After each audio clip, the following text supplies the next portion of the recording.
and then hence Epiphany, and then 2009 here. All right. So we released that. Where can people pick up Epiphany? That's a good question. Yeah, iTunes is the best place to get it right now. So if you want to go on iTunes, Kauze, and you just search it right there, you can actually get both Waiting for the Punch and Epiphany on iTunes, and I think they're both pretty cheap. So okay. And if not there, you can actually get a physical copy of the CD for all you people who dig artwork and stuff.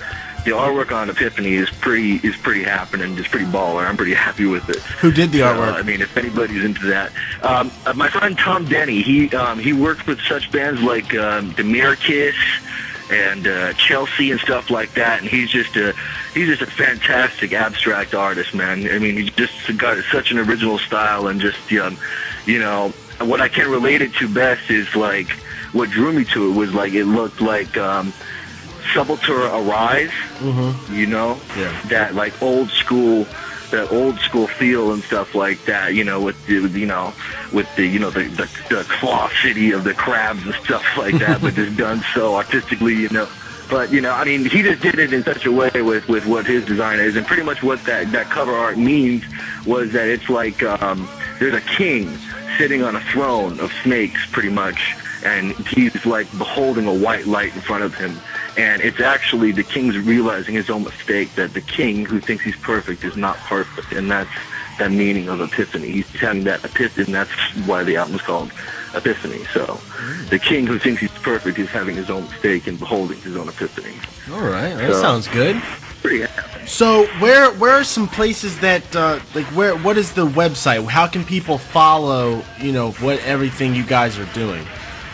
Absolutely. Kauze.com, www.kauze.com, and then you guys can also check it out at MySpace /KAUZE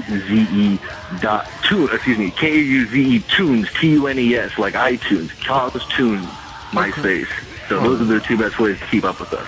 All right. So let me ask you this: How did you hook up as far as finding out about Maximum Threshold, and what can we do to help you guys out?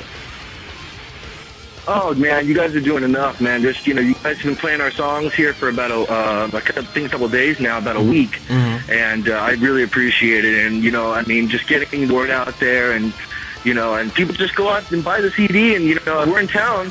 Come and check us out, because we're spearheading something that people aren't doing anymore. Groove metal is the heaviest fucking metal in metal. It combines hardcore and thrash and makes the best of it. You know what I mean? So I don't know. And not to toot my own horn, I think we're pretty good at it. I checked it out, and like you said, it has been aired, and it's good stuff. So. Now, what made you come to Maximum Threshold? What was it that brought you to us? I was actually listening to I guess the show, and he just had like all these like South Park and stuff like that, and like he had like just little like the machine voice going on. It kind of reminded me of like the Stern Show style, man. And I'm a really big Stern fan, so I was like, this guy's like trying to go for like the metal Stern type thing. I better talk to these guys or something. So well, no, we're glad you did. We do we try to do everything that we can to spread the word. Yeah, so. I like it. And I like the uncensored thing, man. Hell yeah. I mean, fuck yeah. Can you, right, yeah. All right. Well, so is there anything else that you wanted to cover? To get out there to some new listeners.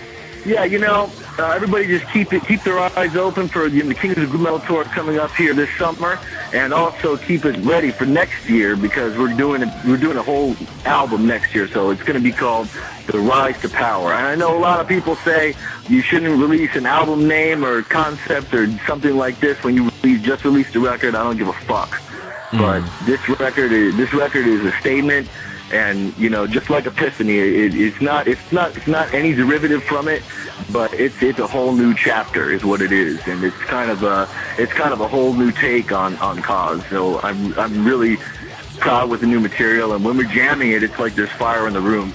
So I'm really proud of it, And Epiphany was just so fun. I want to talk about that for a little bit. Sure. If anybody's a fan of a band called Candiria, we worked with Kenneth Schock, who was the drummer from Candiria, and he's just the most fantastic, groove metal drummer in the world. Like my drummer that I'm playing with right now, Mike Gomez. I mean, this guy, he's just.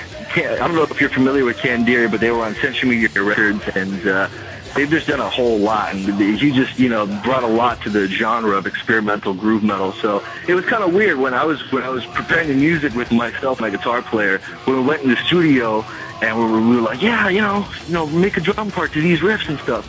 And when we saw what he brought to the table, it was like got to a point where I was like, oh my God, it's like I gotta either like quit and go for like 2 more years of practice or just do the best I can right now. So we just we did it, because it's intimidating, when you work with someone who's done so many records, and our producer who's done, Dean DeChoso, he's just, it was a very, seasoned crowd, and, it was only my second record and stuff. So I had a lot of growing pains and stuff, but everybody really helped out and stuff. And it was like kind of weird, the first day of pre-production, we had a drunken brawl the first day of pre-production. Nice.